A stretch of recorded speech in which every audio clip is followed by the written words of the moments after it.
Welcome back to Hometown Friends, the podcast about our most foundational friendships. It's easy to assume that friendships form primarily around shared interests or personalities, but often one of the most powerful catalysts for friendship is something far more fundamental: place.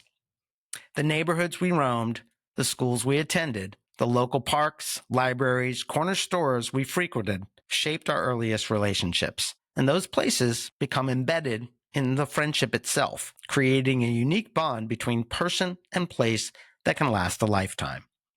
For children, adolescents, or even college-aged young adults, friendship isn't always planned. It's about proximity.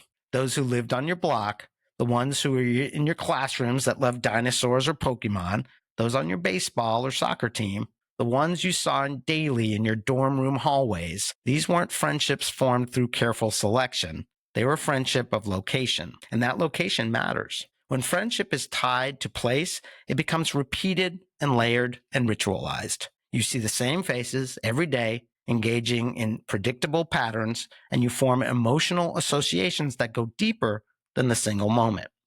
Psychologists call this the mere exposure effect, the idea that we tend to develop affection for things and people we encounter frequently.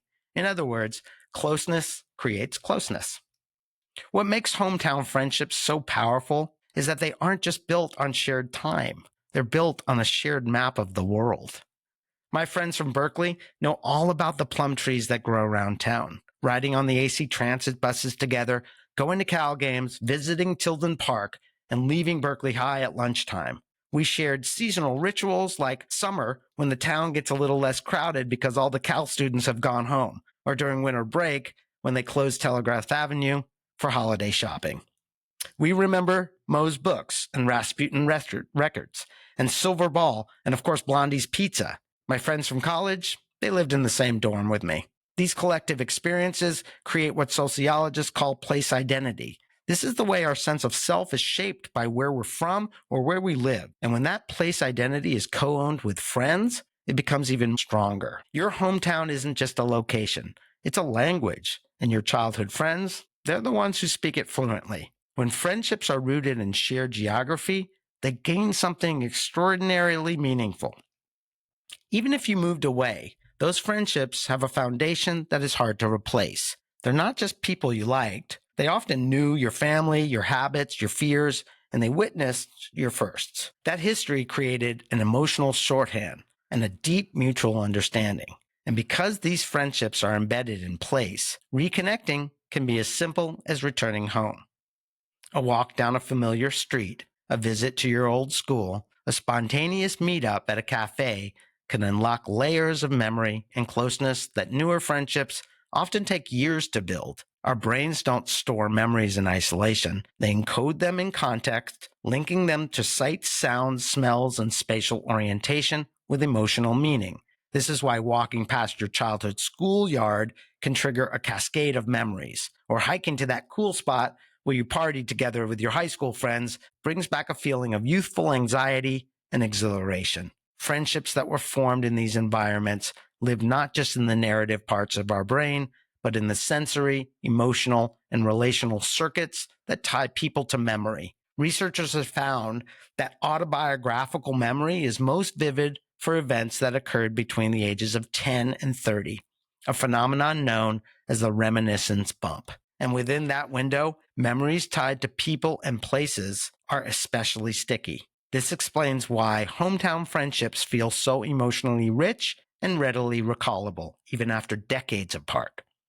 For many of us, leaving home was a necessary rite of passage. We left for college, jobs, relationships, and new beginnings. We formed new communities and friendships. But in doing so, we also left behind a part of our identity, the piece of us that belonged to a specific place with specific people. That loss isn't always obvious, but over time, we may feel it as a subtle ache, a sense of rootlessness, of drifting, of nostalgia for something we can't quite name. What we're missing often is anchored belonging, the feeling of being known both across time and in context. And that kind of belonging is hard to replicate without place-bound friendships. The good news is that these friendships don't have to stay in the past. Thanks to social media, Facebook groups, reunions, and community events, we can find ways to reconnect with the people who once shared our map. These reconnections can reignite a powerful sense of belonging and even improve well-being in measurable ways. And in doing so, they're not just preserving memory, they're rebuilding the social fabric that so many of us have lost. Friendships thrive on repetition, and place gives us that repetition effortlessly. This is why children who grew up in one place often have stronger hometown friendships than children who moved frequently. And it's why one of the best things we can do for our children, especially those facing adversity, is to give them stable, consistent places to build social memory. Parks, playgrounds, schoolyards, community gathering spaces. These are not just public amenities. They're friendship incubators. And the more rooted those friendships are in place, the more likely they are to endure. Place-based friendships are not just about nostalgia.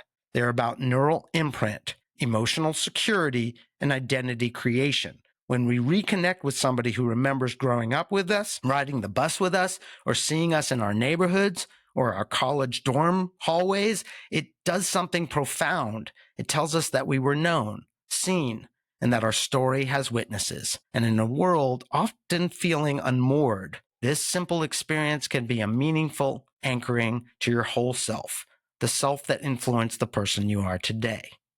Now try this.